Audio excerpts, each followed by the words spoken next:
All women are different, but they are all women. This video is androcentric from a men's point of view and is presented as opinion, commentary, and debate. Expressing opinions is not violence. These are ideas to challenge, question, and argue in public, because classical liberalism relies on the First Amendment for its dialectic. If you are a feminist, then consider this. If patriarchy truly existed as claimed, feminism could not. And if all men are trash and women are equal to men, then what are we to conclude? Women will die for their children. Men will die for their wives and children. And God chose to die for all mankind. Authority rolls up with responsibility.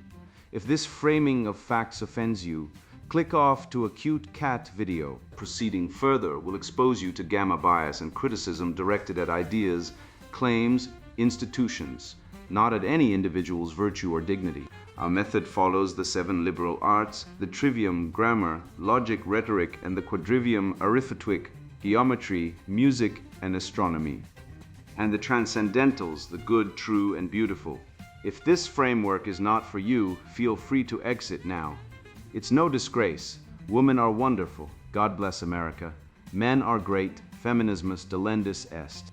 Picking a wife, how to recognize quality, degeneracy, reject crazier ones, and training her not to be too BPD, written by Conrad Riker. Available now, links in description. The disrespect diagnostic, how to measure the invisible war against your authority, read the case study, and forge the mature male response that restores order. I started counting not because I was wounded, but because I was misdiagnosing. Every man knows the sensation. A wife who vetoes without explaining. A school that forwards her claims without verifying. A therapist who builds your psychological profile from her narrative, while your documented reality sits ignored in a folder no one opens. Individually, each event feels like friction. Collectively, they form a curriculum, and the curriculum has one lesson. Your authority is provisional, and everyone knows it but you. I needed an instrument, not a grievance journal, not a manifesto, but a clinical lens that could distinguish a bad week from a structural pattern. So I built one. What follows is that instrument. The value is immediate and practical. When you cannot measure disrespect, you cannot diagnose it. You cannot separate legitimate criticism from manufactured leverage. You cannot tell whether you are being held to a standard your partner is exempt from, or whether the institutions surrounding your family have already chosen a side and are simply waiting for you to confirm their assumptions. This diagnostic fixes that. It gives you fixed criteria, reverse-coded items measuring reciprocity, accountability, and cooperation, forward-coded items measuring contempt, narrative capture, and authority erosion. Run your life through it. Score yourself honestly. The number you produce will not be your identity. It will be your map scale. What I discovered applying this to my own life was not that I was a victim. It was that I had been complicit in my own marginalization because I lacked the vocabulary and the categories to name what was happening. A man without a diagnostic framework absorbs disrespect as background radiation. He adapts. He lowers his expectations. He confuses accommodation with virtue. And one day he sits at a kitchen table looking at a custody calendar that was rearranged without his input.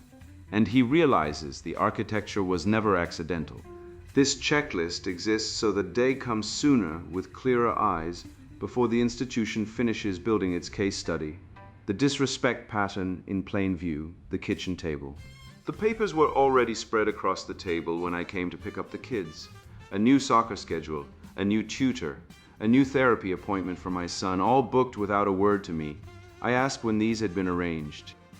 Sarah didn't look up from her phone. I handled it, she said. You're welcome. I noted that 2 of the sessions fell on my custody evenings. She shrugged. He needs consistency, Mark, not your schedule. I asked if she'd considered asking first.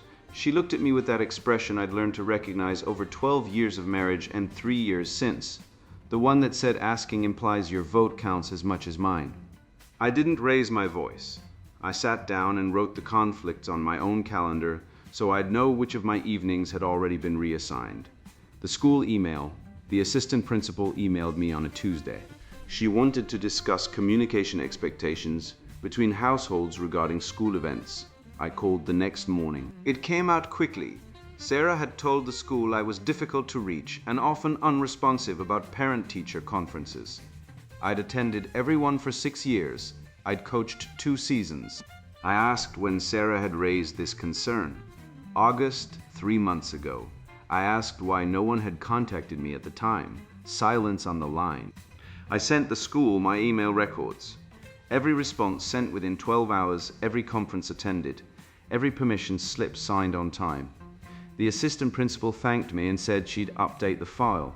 No correction was sent to Sarah. No one asked her to explain the false claim. The file simply moved on. The therapist's office.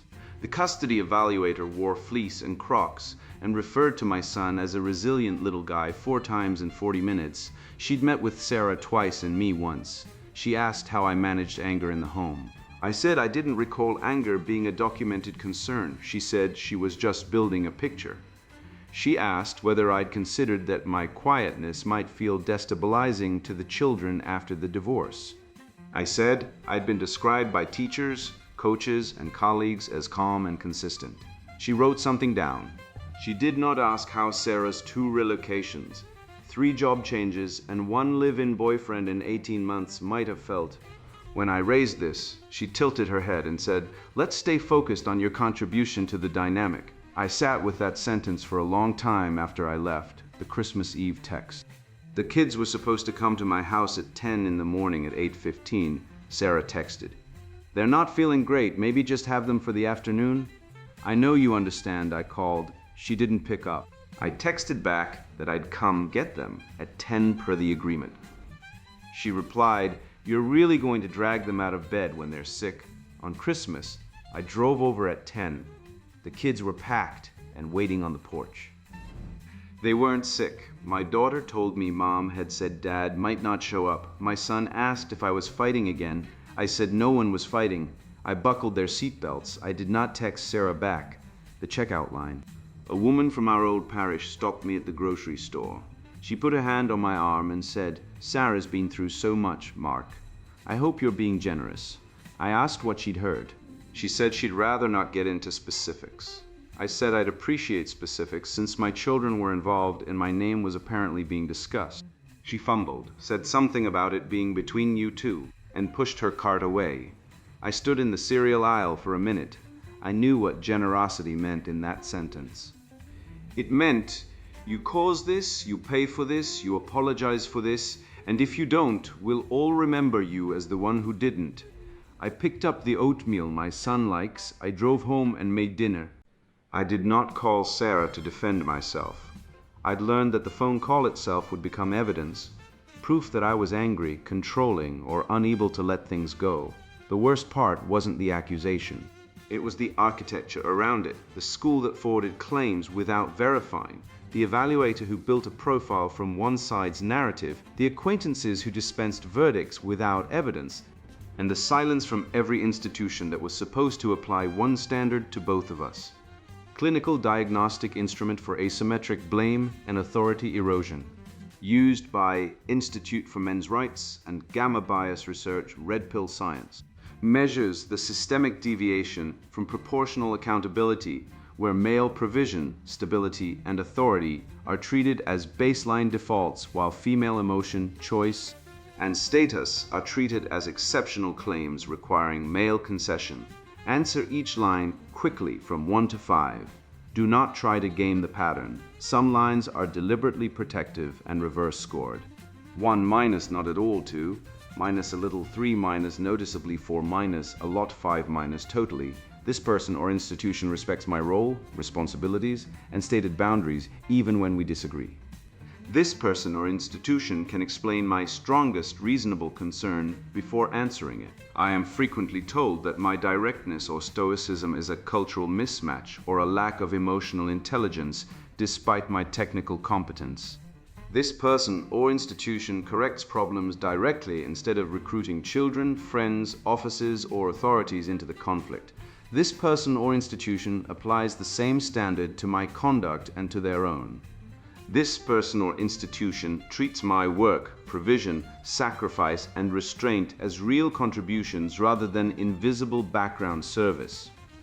My partner uses her income, social connections, or control over resources to override my decisions or diminish my status in the home.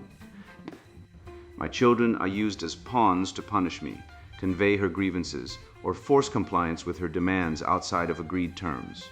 In conflicts, authorities, therapists, HR mediators tend to believe her subjective experience over my objective facts or timeline. This person or institution accepts calm evidence without escalating to labels, insinuations, or reputation threats. This person or institution supports my lawful parental or household authority where it is reasonable and safe. In community or religious settings, my perspective on moral or ethical issues is treated as secondary or less authoritative than women's. I can make a decision, and my partner can simply say no or I don't like it without having to offer a reason or accept a consequence. My partner subtly or overtly encourages my children to distrust or disobey me when I enforce rules that are inconvenient for her. This person or institution can apologize, repair, and change course when a claim against me proves false or exaggerated. This person or institution separates discomfort from danger and disagreement from harm.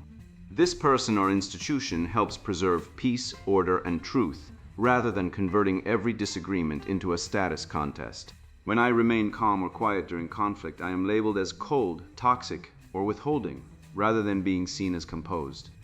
My partner uses her financial independence or social status to dismiss my contributions or override my preferences in major decisions. My children's access to me is often contingent on my compliance with her emotional demands or political narratives. Scoring key. Maximum score, 100, research threshold, 76 or higher. Forward items, 3, 7, 8, 9, 12, 13, 14, 18, 19, 20. Use the answer as the points. Protective reverse items 1, 2, 4, 5, 6, 10, 11, 15, 16, 17. Convert 1, 2, 3, 4, 5, 6, 10, 17. Convert 1, 2, 3, 4, 5 into 5, 4, 3, 2, 1 before adding. Plain English. High agreement with a forward item raises the score. High agreement with a protective item lowers the score after decoding. 2039. Low mind, a polite pretense, disrespect is occasional and easily corrected with clear frame. The man retains primary authority but must occasionally perform emotional labor to maintain harmony. From Latin polire, to polish, the surface is smooth, but the structure is untested. 4059. Medium, the erosion zone, disrespect is recurring and requires constant justification. The man's authority is conditional on his performance and emotional availability. From Latin erodere, to gnaw away, the foundation is being eaten by termites of doubt. 6075. High minus, the gamma trap disrespect is structural and systemic. The man is treated as a resource to be extracted from, not a leader to be followed, with blame disproportionately assigned to him. From Greek gammas, marriage plus gamma, the third letter, implying the third party or outsider status, the outsider in his own home. 76 100. Severe, the sovereign's abdication, disrespect is total and irreversible without radical intervention. The man's authority is nullified, his voice is noise, and his presence is a burden to be managed. From Latin abdicare, to renounce, the king has abdicated his throne to the courtiers. Disrespect analysis. You have been taught that respect is earned. You were not taught that disrespect is structured, that it follows patterns, serves incentives, and hides behind institutions. You were told that if you acted with patience, competence, and restraint, the people around you would eventually recognize your value. Nobody told you that in a gynocentric culture, male competence is not recognized, it is extracted. Male patience is not rewarded, it is weaponized. Male restraint is not admired, it is pathologized. I spent years believing that if I just stayed calm, kept records, and treated everyone with fairness, fairness would return. It does not return, it cannot return, because the system is not designed for reciprocity. It is designed for extraction. The instrument I am about to teach you exists because I needed it and could not find it. No therapist offered it, no court officer suggested it. No men's group had codified it in a way a rational man could actually use under pressure. What follows is a practical guide to using a structured observational instrument, 20 measures of asymmetric blame and authority erosion, to identify, score, and neutralize the disrespect patterns that destroy men's lives, homes, and reputations. I did not invent these patterns. I survived them, documented them, and built a ruler. The instrument measures one thing above all: the collapse of proportionality in blame. It asks whether the people and institutions around you apply the same standard to your conduct and to hers, or whether male provision is treated as invisible baseline service while female emotion is treated as exceptional. Moral authority requiring your immediate concession, the disrespect pattern in the case study. Consider Mark. Mark coaches 2 seasons, attends every parent-teacher conference for 6 years, signs every permission slip within hours, drives across town on Christmas morning because his ex-wife told the children he might not show up. He never raises his voice. He writes down the conflicts on his own calendar, so he knows which of his evenings have already been reassigned without his consent. Now watch what happens to him. His ex-wife schedules therapy sessions and tutoring on his custody evenings without consulting him. When he asks, she shrugs. He needs consistency, Mark, not your schedule. Translation: your time is not yours. Your authority over your own household is a fiction she tolerates until it inconveniences her plan. She unilaterally vetoes your custodial rights and frames your objection as harm to the child. The school accepts her claim that he is difficult to reach and often unresponsive. They never verify. They sit on the concern for 3 months. When Mark produces records proving he responded to every email within 12 hours and attended every conference, the assistant principal thanks him and says she will update the file. No correction is sent to Sarah. No one asks her to explain the false accusation. The file simply moves on, as though a false claim against a father carries no cost to the claimant, and a proven defense earns no remedy for the defendant. The custody evaluator asks how Mark manages anger. There is no documented anger concern. She is, in her words, building a picture. She asks whether his quietness might feel destabilizing.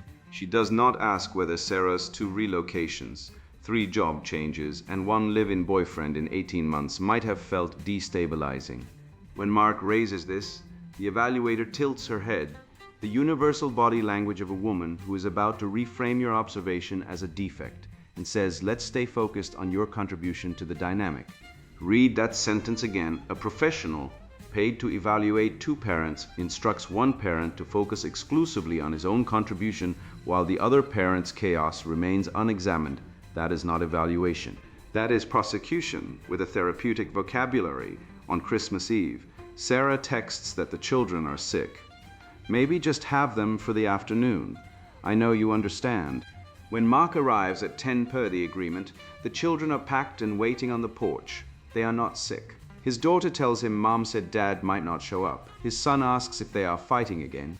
This is not a misunderstanding. This is a coordinated operation. The sickness claim buys sympathy. The late text buys deniability. The children's preloaded narrative buys courtroom ammunition. If Mark objects, he is dragging sick children from bed on Christmas. If he complies, he forfeits his time and confirms he is unreliable. If he arrives calmly, he is creating conflict. A woman from his old parish stops him at the grocery store and tells him to be generous. She will not specify what she has heard. She will not name a single fact. She simply dispenses her verdict from behind second-hand gossip, touches his arm, and pushes her cart away. The word generous in that sentence means, you caused this, you pay for this, you apologize for this, and if you don't, we'll remember you as the one who didn't. Now observe what is absent from every interaction in this case study. No institution applies the same standard to Sarah that it applies to Mark. No authority asks Sarah to document her claims. No evaluator asks Sarah to account for her instability. No school corrects Sarah's false report. No parishioner asks Sarah to be generous.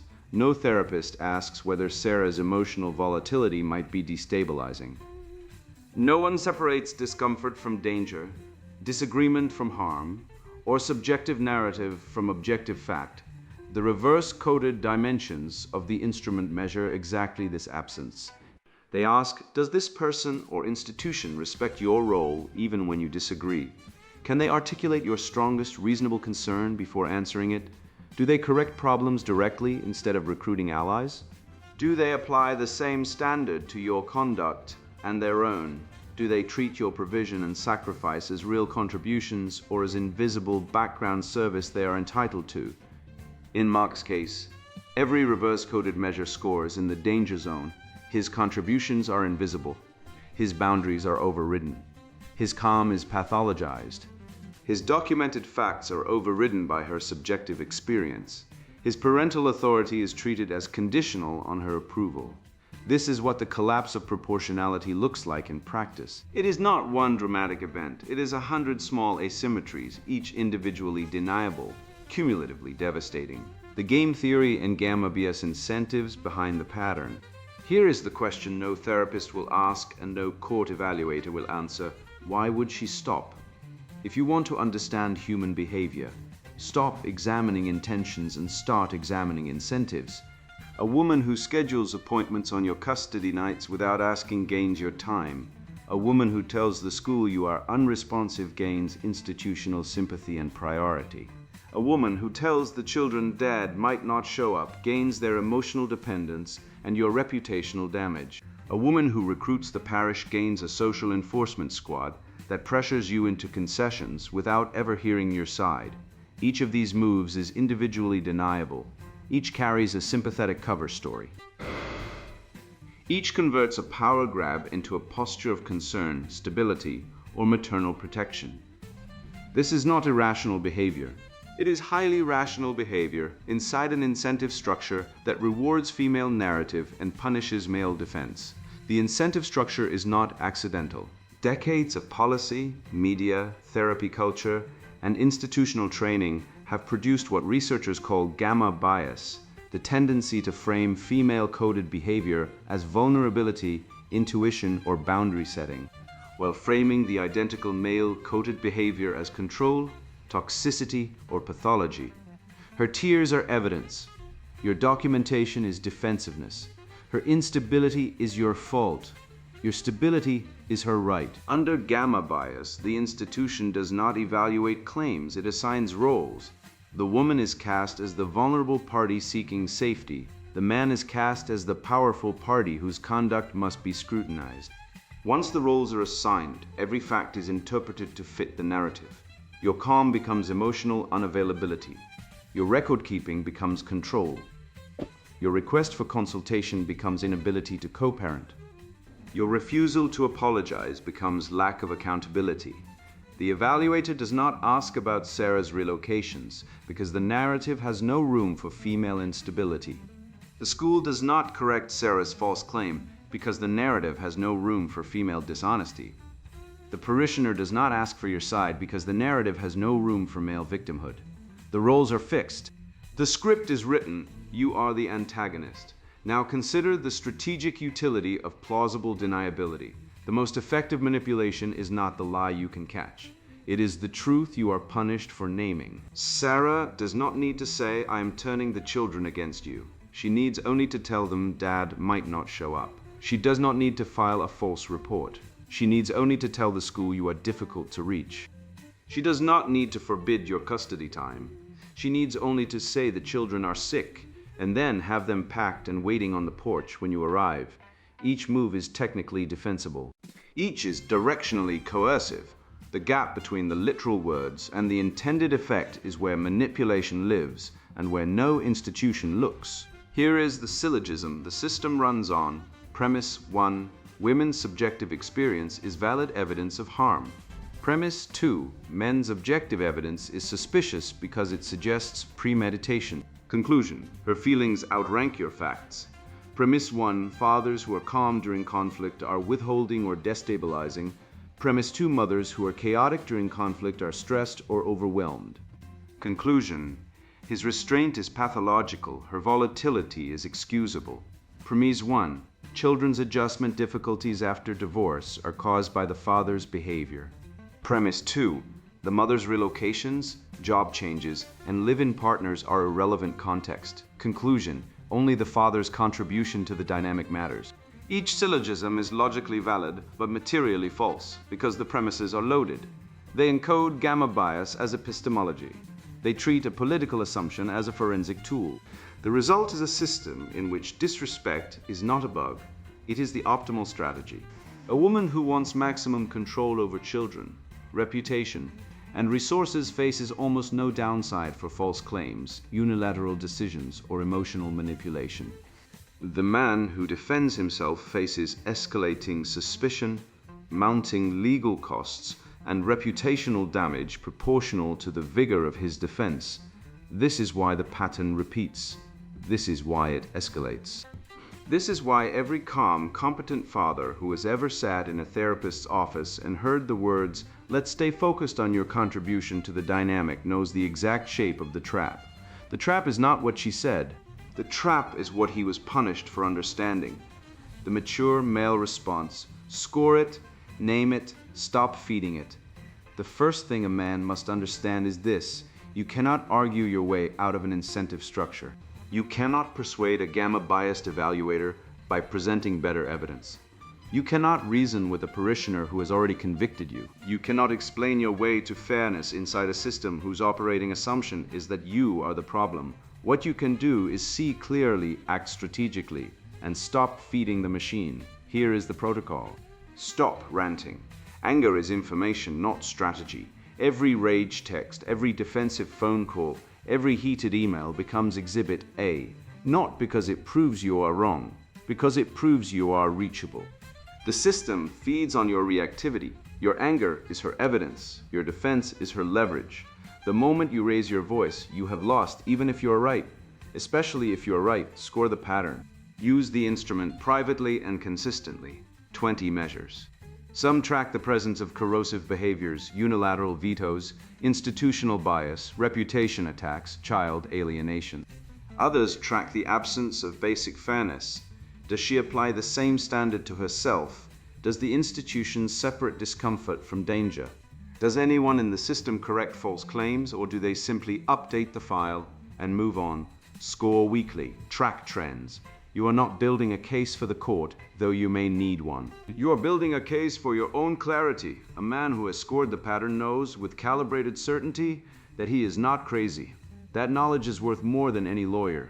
The threshold matters. Below a certain score, you are dealing with ordinary human friction, irritation, miscommunication, the rough edges of life. Above the threshold, you are dealing with a structured pattern of asymmetric blame that will not resolve through patience, negotiation, or self-improvement. You must know the difference. The instrument exists to tell you. Gather dated observations. Facts are your only currency. Not interpretations, not feelings, not narratives. Dates, times, exact words, screenshots, email headers, custody exchange logs. Record what happened, when, and what the response was when you raised it. Build a timeline that a competent attorney can read in 20 minutes and immediately identify the pattern. Do not record selectively. Record everything. A complete record is evidence. A selective record looks like obsession. The difference matters in court, and it matters in your own mind, because a man who records everything does not need to remember selectively to maintain his story. The facts speak. He listens. Restore frame. Frame is not a dating concept. It is the capacity to hold your reality stable when someone else is trying to destabilize it. Frame means, I know who I am. I know what happened. I know what I will accept and what I will refuse. I will not be repositioned by your emotions, your accusations, or your institutional allies. Restoring frame is not about dominance. It is about constancy. Mark's best moment in the entire case study is the simplest. I buckled their seatbelts. I did not text Sarah back. That is frame, not grandiosity, not retaliation. Steady, grounded, competent action in the direction of his duty while refusing to feed the drama engine that depends on his engagement. Set boundaries with consequences, not threats. A boundary without a consequence is a preference. A threat without follow-through is contempt training. If your custody evenings are your custody evenings, you arrive at 10. You do not negotiate. You do not apologize. You do not explain for the fourth time why the agreement matters. You show up, you take your children, you document the interference. Boundaries are not about punishing her. They are about protecting what is yours, your time, your relationship with your children, your reputation, your sanity. You enforce boundaries not because you expect her to respect them, but because you respect them. Protect children from the conflict, not from the truth. Never badmouth the mother to the children. Never use them as messengers. Never put them in the position of choosing sides. But also, never confirm their mother's false narratives to keep the peace. When your son asks if you are fighting again, the answer is not yes or no. The answer is no one is fighting. I am here. I will always be here. You cannot control what she tells them. You can control what you demonstrate. Children are not stupid. They are watching. Your consistency, your calm, your presence over years, that is the evidence that will matter most when they are old enough to evaluate both parents clearly. The man who shows up every time, keeps his word, and does not retaliate wins a victory. No court can grant and no lie can erase. Choose competent counsel. Not every attorney understands family court asymmetry. Not every therapist will treat your documentation as evidence rather than pathology. Find professionals who understand institutional bias. Not conspiracy theorists, not ideologues, but competent practitioners who have seen the pattern and know how to work within or around it. Ask direct questions. Have you represented fathers in contested custody cases? What is your assessment of the current court culture regarding maternal presumption? How do you handle false allegations? If they flinch, walk. Stop feeding the institutions that feed on you. The therapist who asks only about your contribution is not treating you. She is processing you. The HR office that treats your competence as a cultural deficit is not employing you. It is managing you. The school that accepts unverified claims against you is not educating your children. It is narrating them. Where you have the option to disengage, disengage. Where you do not, comply minimally, document everything, and never mistake institutional procedure for justice. Judge by repeated patterns, not single incidents. Anyone can have a bad day. Anyone can say something unfair once. The instrument measures patterns over time because patterns reveal incentives and incentives reveal character. One scheduling conflict is friction. 3 years of unilateral decisions, false claims, alienating language, and institutional complicity is a system. Name the system. Act accordingly. The maxim, disrespect is not an emotion you feel. It is a structure you can measure. What you can measure, you can survive. What you survive, you can master. The man who uses the instrument is not paranoid. He is calibrated. He does not see enemies everywhere. He sees patterns clearly and distinguishes the ordinary friction of human life from the deliberate architecture of asymmetric blame. He does not trade truth for resentment. He does not convert his pain into hatred. He does not abandon his post because the terrain is hostile. He defines, he distinguishes, he dismantles, he restores, he picks up the oatmeal his son likes, he drives home, he makes dinner, he scores the pattern. He builds the record, he holds the line, and when the day comes that someone with authority and integrity finally asks the right question, what happened here, and who is responsible, he is ready, not with rage, with evidence, not with a narrative, with a timeline, not with a plea. With a case that day may come in court. It may come in his children's adulthood. It may come only in his own conscience, in the quiet knowledge that he saw clearly, acted justly, and never surrendered his grip on reality. That is enough. That is victory. That is what the instrument is for. Print the instrument, score it honestly. Every dimension, every item, forward and reverse. Tally the asymmetries. You already know the number. You've known it for years. But you've been trained to call each incident separate. Treat each slight as trivial. File each betrayal under maybe I deserved it. Stop. 20 incidents of contempt are not 20 accidents. They are a pattern with a name, a vector, and a purpose. The score tells you what your hope has been refusing to, whether you are a husband or a hostage. An appetite that cannot be satisfied cannot be negotiated with. You cannot provision your way out of ingratitude, apologize your way into respect, or absorb enough contempt to finally earn peace. Whatever you feed grows. Whatever you tolerate repeats. The instrument is not therapy. It is a mirror. Look into it. If the pattern is low, you have a marriage worth defending with everything you've got. If it is high, you have a decision that delayed is not avoided, only made at worse terms with fewer assets, weaker frame, and children who have watched their father negotiate away his own dignity, one concession at a time. Restore the frame. Name what is happening in clear language. Set the standard, state the cost, and hold the line without rage, without apology, without negotiation. You are not asking permission to be respected in your own household. You are no longer pretending you haven't noticed. What you do with the score is your business, but you will never again say you didn't know. That door closes today. Sponsored book, Picking a Wife. How to recognize quality, degeneracy, reject crazier ones, and training her not to be too BPD. You're not broken, but you're being used. That's the first thing you need to hear, and the last excuse you'll ever accept. I've sat across from men who cry into their coffee at 3 a.m. Men who gave everything, money, loyalty, time, love, only to be called toxic when they finally said enough. I've watched smart guys get bled dry by women who wouldn't know gratitude if it punched them in the face. I've seen marriages dissolve over lies so petty they wouldn't pass a lie detector test, and sons grow up without fathers because some woman decided she didn't feel like being a wife anymore. And I've been there. I've been the chump, the beta provider, the guy who thought if he worked harder, listened more, apologized quicker, he'd earn respect. Instead, I earned contempt. Because that's what sentimentality buys you in the modern world. Betrayal disguised as therapy. This book isn't therapy, it's triage. It's for the man who's tired of being gaslit by his girlfriend, undermined by his wife, or laughed at by his friends for still believing in loyalty. It's for the guy who's been told he's emotionally unavailable because he refuses to coddle a woman's tantrums. It's for the father who sees his son being raised by a woman who resents men and knows something is rotting from the inside out. If you're that man, the one who still believes in honor, in duty, in God's design, then this book is your weapon. If you're not, put it down, walk away. Go watch TikTok, hug a tree, join a pronoun circle, do whatever makes you feel warm and safe. This isn't for the weak. It isn't for the woman worshippers, the simps, the male feminists who think quoting Brené Brown makes them deep. This is for men who want to win, not at dating, not at sex, but at life. We're not picking women anymore. They're picking us like cattle. And they're not choosing the kind ones. They're not choosing the agreeable ones.